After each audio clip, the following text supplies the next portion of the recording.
To all duelists, upcoming updates are here for August 2020. I know again, a little bit late on this one, but I wanted to do a genuine live reaction, so had to kind of wait because it was 6 AM when they dropped these, so like I'm not going to do that and, wake everyone up in the house. So yeah, hopefully this is a good month. I'm expecting Aigami unlock. I think that's a fair expectation, as well as the Tag Duel tournament coming back, because again, in the leaks we've had some hints towards skills for that, so those two I think are a lock for August. If we get anything better than that, that'd be pretty cool. So let's dive right in, but before we do, I'm going to shout out something that Sam from Konami is doing.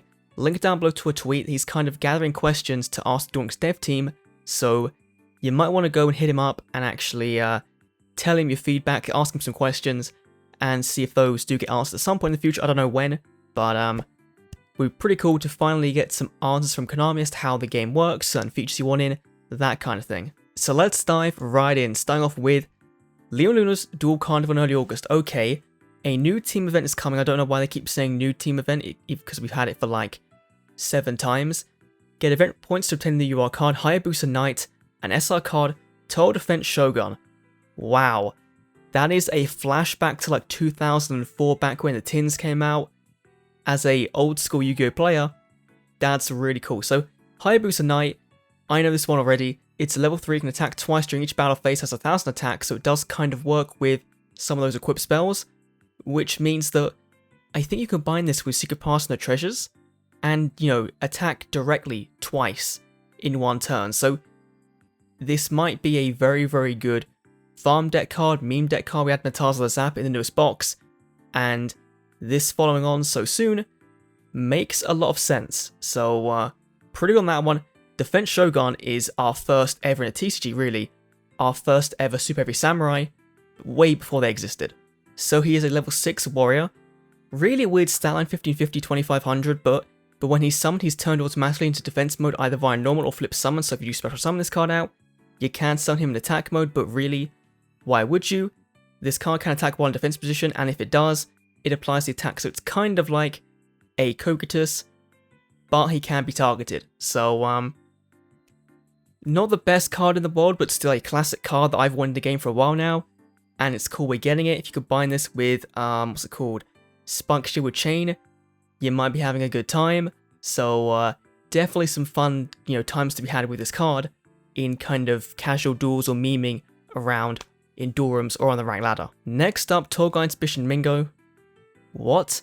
Tour Guide's Mission Bingo. Complete the Mission Bingo to obtain rewards such as gems and the UR card Counselor Lily. We have 2 of these already in Duel Links, so a bit weird they're telling us we're getting a repeat card that's not very good. That's actually really weird, because usually they'd be like, hey, we're giving you all these new cards, and they're just like, hey, here's a reprint of a card that really we didn't want, but I guess that now means that they don't need to give it to us as a 3rd copy of when Luna levels up to 45 or whatever. And if they did that, then I think we can be pretty pissed. Next up, the DD Castle Siege. Okay, a brand new DD Castle event. Get the new UR card Darkness Destroyer and SR card Cocoon Veil from the lottery. I think Darkness Destroyer was a Tag Force 2 promo card, I think, if I remember it correctly. Let's take a look and see at these cards and see if they're any good. So Darkness Destroyer, really cool artwork, level 7 Fiend, 2318, so okay stat line. Can't be special summoned at all, which is kind of a shame because there are plenty of cards that summon out Fiend monsters. This card can attack twice during each battle phase, and if it attacks a defensive monster, it does piercing battle damage. So it seems okay, nothing too crazy. A hard tribute double attacking piercer with not so amazing stat line. I'm sure there's a use case for it, but right now I can't really find it in my brain, so yeah, it's cool. And then Cocoon Veil is a Neospatian card, I just kind of remembered that one. So it's a trap, activate by attributing 1 face of Chrysalis monster. This turn, any damage to a player caused by an effect becomes 0. Okay, I guess if you want to counter Lava Golem or something, sure. Special one Neospatian monster from your deck or either player's graveyard that's written on that Chrysalis monster you tributed. So if you tribute Chrysalis Penny, I think you get the cat out, the panther, the duck gets you a hummingbird. not a very good card, honestly. For a super rare, sure. I guess we're having a GX-themed DD Castle. I don't know, that's, cool, we're getting the event back. They've definitely improved it from how it used to be. But reward card-wise, not the best. Then we have the Duel Quest. Okay, just nothing about any cards. Sure, that's fine. Then mid-August, the Tag Duel Tournament is coming back. There we go. Okay. Get the new UR card, Star Blast, and SR card Sacred Defense Barrier from the lottery. Now, Star Blast, I remember, because I think this is my favourite set of all time, Crimson Crisis. So this is a normal spell card. Pay any number of life points in multiples of 500 to reduce the level of one monster in your hand or that you control by 1 for each 500 you lost until the end of the phase. This kind of it's kind of like a cost down with way less cost because life points aren't really that important in Duel Links and Yu-Gi-Oh! In general. So this is to me a way better version of cost down, doesn't require you to discard a card from your hand, and you could do it multiple times. So if you really want to hard summon a level 8, you can pay 2,000 to make it level 4, and then summon it out. This works really well with Darkness Destroy, we talked about just a minute ago, because obviously you make it a 1 tribute summon or a no tribute summon, you can then summon out very easily. That's pretty cool. And also, you can reduce the level of one monster you control on your field, which, does that kind of give you any vibes for, say, a summoning mechanic coming maybe in September? Does kind of to me. Of course, can work with synchros. That was kind of the main thing for it, was just to be a level modulation for synchro monsters. So, still pretty cool. Then the other card, I think it's a Tag Force card. So, it's a field spell. When you summon a rock monster, change it to defense mode and then place one protection counter on it. When a monster with a protection counter is destroyed, remove one counter from this card instead. Does that mean the new main box coming in August is going to give us Adamantipator support? I could see Konami doing it for the memes. That would be pretty interesting and would probably, break Duel Links. But interesting card. Like, it's always really interesting to see where Konami is slotting cards. This doesn't make too much sense, but I guess the Tag Duel, Tag Force, I guess that kind of makes sense, really. But will this card see play? Probably not. Honestly, it depends on what decks we have to support that. Maybe a Rock Stall deck this would work really well in. So, okay. Then in late August we have the Mission Circuit to get the UR card Beast Machine King Barbaros UR. This one again is like Council Lily. Yeah, that's the same wording, just UR card. We have it already.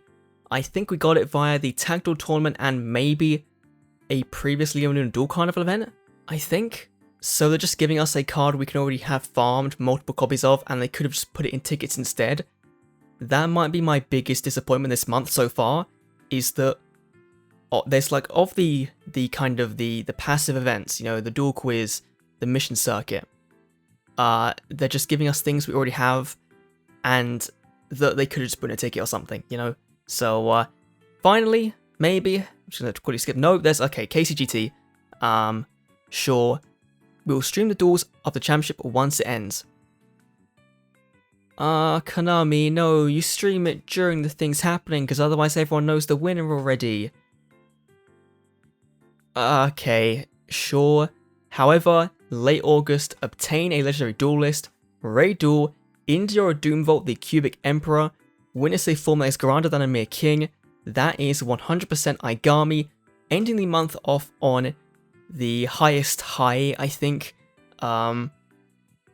Overall, let's talk about India or Doomvault first of all, because that is Aigami's boss monster. That'll be the one that should, if we don't get, majorly screwed, have an animation. So Doomvault is your level 4, it can't be summoned as set, must be special summoned by sending 3 cube monsters you control to the graveyard, it can't be summoned by other ways, and if it's summoned this way, it gains 2400 tap points, so kind of hard to summon now, but if we get things like V-Charm, or skills that use, skills that can get V-Charm on the field, then that'll be pretty cool. And if this card is summoned from the hand, your opponent takes 800 points of damage, so it's a burn on summon, not bad. And if it's sent to the graveyard by your opponent's card by battle by card effect, you can special up to 3 cube monsters in your graveyard. Then you also search your deck for any cubic card or graveyard, so a monster, a spell, a trap. To me, I feel like they're going to go down the route of, hey, let's give Aigami some of the middle ground cubics, and then maybe in the main box they're like, hey, ultra rare, if you want V-Jump outside of skill, you gotta pay up. And it will be interesting to see how that goes down with the community, if that's what's going to happen. But yeah, Aigami coming as unlockable, that's really cool. You know, finally, we're at the end now. We're at the end of DSD World. Of course, we still have Yugi to come around for a second time, and this is interesting actually. They might pull a Jaden Yubel and give us Yubel, well, and give us Yugi in this event as well. They might do that. They haven't said they will, but having 2 raid duel events, you know, like, you wouldn't go back and do the raid duel Buster Gun deal with Aigami or with Yugi because it doesn't make sense in the timeline wise. So I don't think they'll do that. Maybe they'll try and give us Yugi some other way, but we're getting Aigami. We're getting the last of our confirmed lineup of Dark Dimensions World characters, which means that hopefully in late September, everything is still on track for Zexal World or whatever world they want to bring in. If they want to, you know, do another DM world, if they want to skip a world, they could just not do a new world, you know? They could easily do that. If COVID has affected anything, then maybe it'll be delayed into October, November, but we shouldn't be too far away, maybe 2 or 3 weeks away from getting leaks in the game for character IDs and cards and skills like we had for the past 3 years with DSD, GX, and 5D. So August, not the most exciting month in the world, definitely a bit of a lull for literally the entire first half. It's not even like, hopefully, I think the main box for this month has to be really, really good, because otherwise you just have Shiryu and Dark Magician Cup to start off the month. You then have kind of mediocre events in the middle that people just auto-duel, and then you have Aigami at the end, which would be pretty cool, but if cubics come out of the gate and they're really bad, then it's not going to really matter too much, but cool. Gems, that's fine. Now, you know, upcoming in September, will they say there is a new development in Duel Links for September 2020? That would be interesting to see. So yeah, thanks for watching. Let me know down below what you think, and I'll see you all in the next Duel Links video. See you then.